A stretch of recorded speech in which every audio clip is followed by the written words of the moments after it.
Hi everyone, my name is Sasha Sood, and today I'm going to be presenting my MAS 365 storytelling project. The topic that I chose was U.S. Immigrations and Customs Enforcement and kind of how they interact with not only the Arizona Tucson community, but the nation in general, and how we can examine how they've interacted with them and how we can provide solutions going forward. So let's get into it.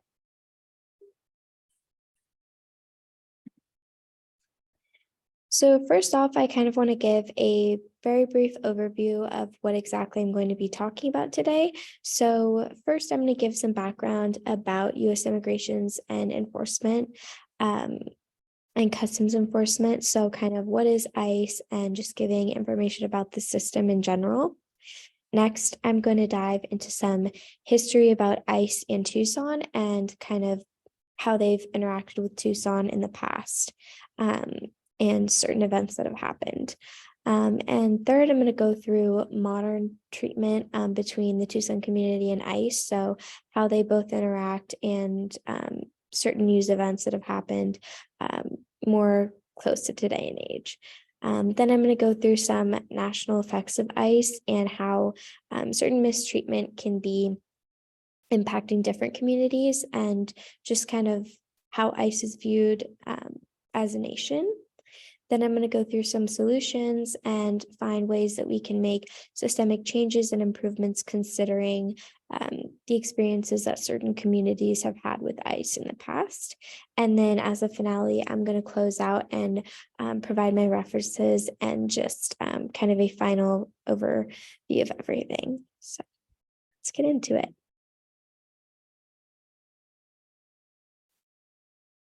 So first, I kind of want to give an overview of what immigrations and customs enforcement is, which is also known as ICE, which is what I was referring to earlier. So I want to kind of go through and just explain what that is in general before we get into the rest of the presentation. So first, I'm going to play this short video. I won't play the whole thing, but just to kind of give you an overview of what they are. This comes straight from ICE's official website.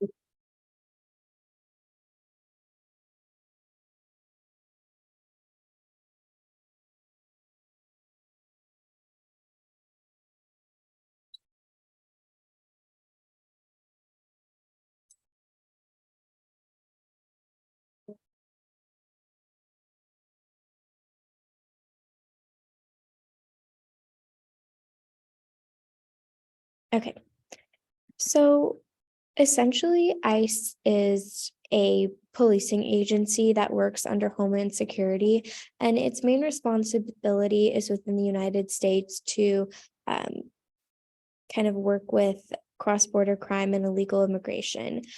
So their main goal is to kind of target those who have illegally immigrated into the country and also to police the border. And though this is their main goal, ICE has both historically and modernly overstepped when it comes to the treatment of immigrants, especially within the Chicano, Chicanx, Latino, Latinx communities. And those do fall in our own community of Arizona and our own community of Tucson. And so ICE has been very difficult when it comes to the treatment of those individuals. And so this is kind of what this presentation is going to be going over. So first, I want to give some background on the history of ICE and the Tucson community. So as we know, Tucson's location has made it a pretty prime location for ICE ever since its early years. And I want to refer to the image on the upper right-hand side. So that's an image of Tucson during its early founding.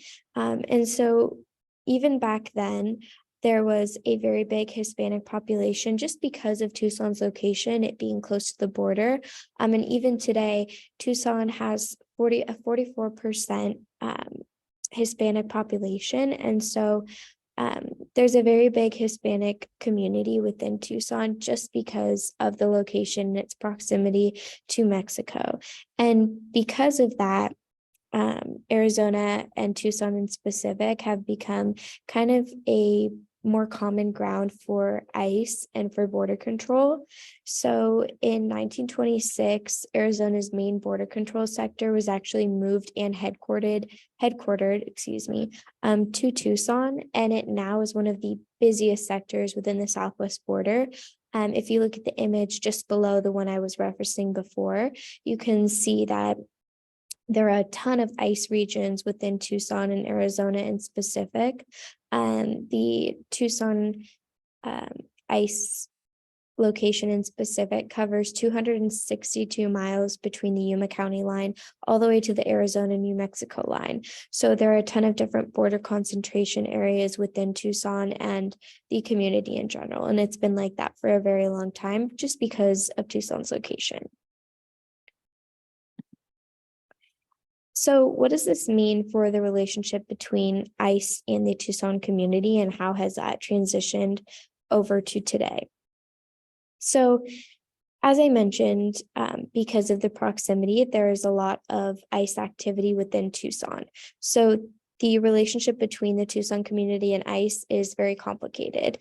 There are a bunch of different detention centers and detention activity in general. So there's a lot of individuals kind of being deported and detained just because there are so many concentration centers present. So a story that I want to highlight is that of Carlos Martinez, who was a member of the Tucson community.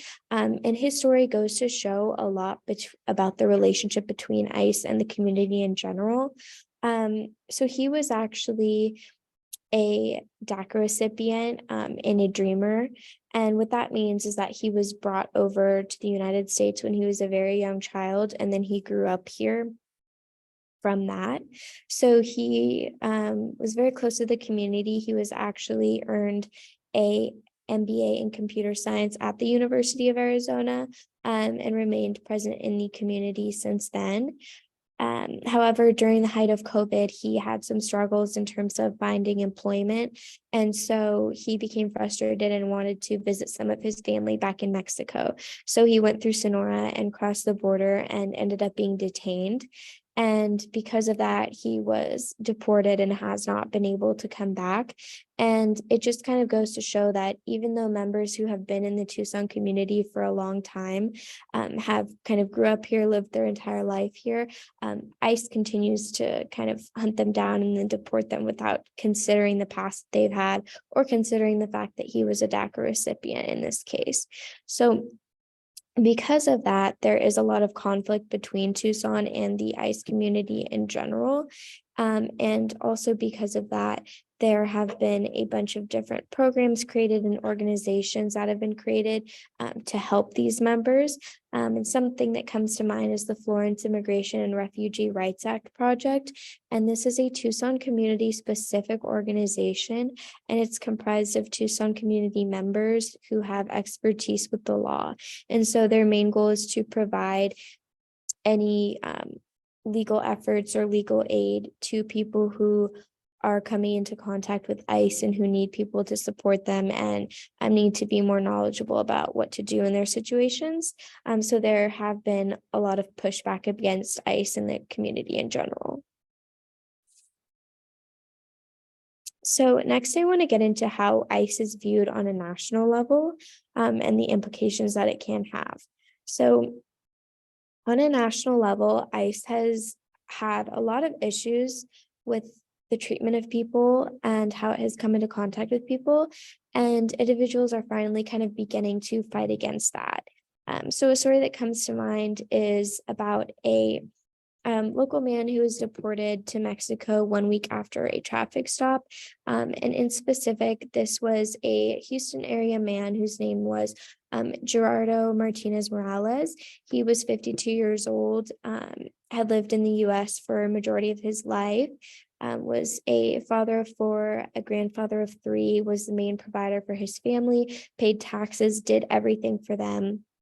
He was on his way to the doctor's office one day when he was stopped for a traffic stop, and he was since then kind of got into contact with law enforcement and was deported after that stop. So ICE in general, this happens with a lot of families where individuals are deported regardless of the time that they've spent in the United States and regardless of the life that they've built for themselves. And it causes a lot of stress between families and a lot of really, really hard family separation.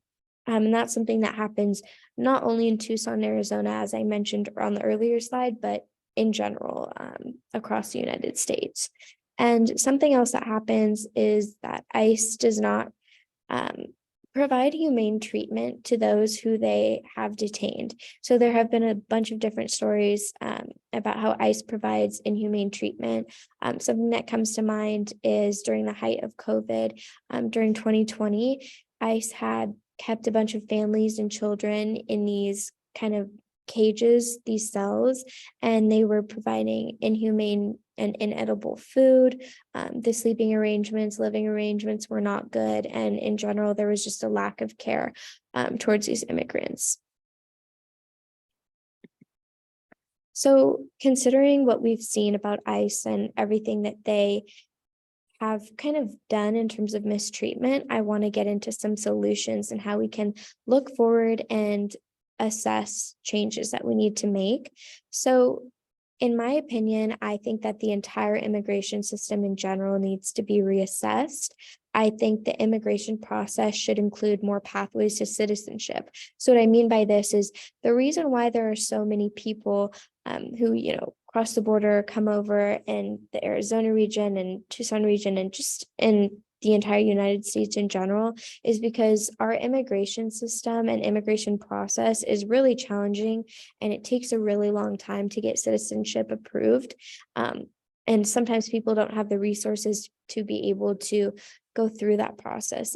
And there's a variety of reasons why. And I think one way we could fix this is by expanding our pathways to citizenship. Something that comes to mind is providing more H-1B visas, and this would be providing opportunities for people who have special working skills to come over to the United States and have temporary citizenship. I also think we should expand the DACA and the Dreamers program, so allowing more children to come into the United States and kind of provide them more pathways to citizenship because they were brought over as children. And I also think there needs to be additional resources in general, and we need to expand our immigration system and make it easier for people to be able to actually immigrate legally, so that there are less problems with ICE. And within that, I think ICE needs to be reassessed and reformed because the treatment and the policies that they have towards immigrants are simply unacceptable and inhumane. So I think there needs to be increased supervision over them in terms of homeland security. I think they need to reassess the way that ICE is dealing with immigrants and the way that they're treating them. And I think that needs to be a step that we need to take. Additionally, I just want to take a second to reflect on this entire presentation. I know there was a lot of talk about the treatment of ICE, and I think because we've seen that, we need to realize that the United States immigration system is very flawed and it needs urgent attention. Millions of people are suffering because of the lack of reform. Families are being split up, people are suffering. And it's time to take action against that. And as college students, a lot of us are young and we have the voice to be able to spread this information. And we also have the ability to vote leaders into office who are going to care about these issues and who are going to push for direct change. So I really want to encourage all of us to become more educated on topics like this and to take the time to do our research and elect leaders into office who are going to make this a priority, because as I mentioned, change is needed and it needs to happen now. So thank you so much for listening to my presentation. I hope you all enjoyed it. And I hope that we can continue to push for change, not only within the Tucson and Arizona community, but beyond nationally. So thank you. And here are my resources.